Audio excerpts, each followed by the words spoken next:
नमस्कार. माझ्या जय मार्कंडे यूट्यूब चॅनलला आपल्या सर्वांचे स्वागत आहे. मी आपल्या सर्वांसाठी उपयुक्त महत्त्वपूर्ण व्हिडिओ घेऊन येत आहे.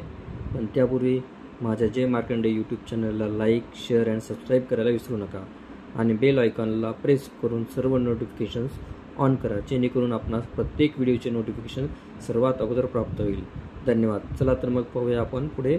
नई पेंशन स्कीम यानी एनपीएस में बड़ा बदलाव कर सकती है। ये बदलाव गारंटीड पेंशन के लिए हो सकता है। एनपीएस में बदलाव पर सुझाव देने के लिए सरकार ने हाल ही में केंद्रीय वित्त सचिव की अध्यक्षता में एक कमेटी का गठन किया था और कमेटी के सुझाव के बाद इसमें बदलाव हो सकता है। माना जा रहा है कि कमेटी एनपीएस में से ज़्यादा रिटर्न को लेकर सुझाव दे सकती है। साथ ही कर्मचारी और सरकार की तरफ से एनपीएस के लिए योगदान को बढ़ाने पर भी सुझाव दिया जा सकता है। सर, किस तरीके के बदलाव की तैयारी चल रही है? एनपीएस में बदलाव की तैयारी शुरू हो गई है। एक बात के प्रति तो आप मुतमईन हो सकते हैं, आश्वस्त हो सकते हैं कि जो मौजूदा एनपीएस है वो उस तरह से नहीं रहेगी। अगले 3-4 महीनों में इसमें कुछ बदलाव होंगे। इसकी बड़ी वजह राजनीतिक रूप से ओपीएस की सफलता है, पुरानी पेंशन स्कीम की तरफ वापसी है, जिसका फायदा कांग्रेस को और कई सारे राज्यों में लागू करने पर मिला है। लेकिन सरकार की भी दुविधा कई विकल्पों के बीच दिखती है। हालांकि पुरानी पेंशन स्कीम की तरफ वापस जाने की संभावना बिल्कुल नहीं है, लेकिन 3 बड़े प्रस्ताव सरकार की मेज पर है, ऐसा संकेत मिल रहा है।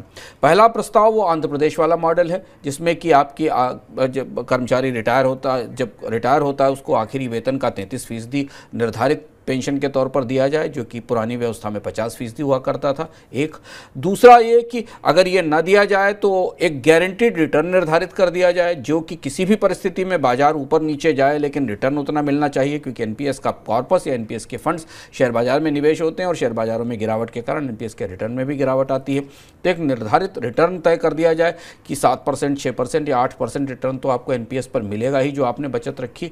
तीसरा विकल्प ये कि पुरानी पेंशन योजना और नई पेंशन योजना में एक और बड़ा फर्क है कि पुरानी पेंशन योजना महंगाई से प्रोटेक्ट करती है, क्योंकि उसमें डियरनेस अलाउंस भी मिलता है। पुरानी पेंशन योजना में जिस हिसाब से महंगाई बढ़ती है उस हिसाब से भुगतान भी बढ़ते हैं। नई पेंशन योजना में ऐसी भी कोई व्यवस्था नहीं है। अगर महंगाई बढ़ती है तो आपको होने वाले रिटर्न में आप उस महंगाई से कोई संरक्षण पेंशनर्स को नहीं मिलता। ये 3 विकल्प एक साथ काम कर रहे हैं। इन 3 विकल्पों में से कोई एक विकल्प शायद सरकार इसे आगे ले जाने की कोशिश करेगी। अभी इसका ढांचा स्पष्ट नहीं है। दूसरा एक और महत्वपूर्ण चीज़ है कि प्रस्ताव ये भी है कि कर्मचारियों का योगदान बढ़ाने की छूट भी नेशनल पेंशन स्कीम में दी जाएगी। ये भी प्रक्रिया इसके साथ आएगी। पर मान कर चलिए कि भारत में सरकारी पेंशन ढांचे में कुछ बड़े बदलाव तो होने वाले हैं, ऐसा लग रहा है।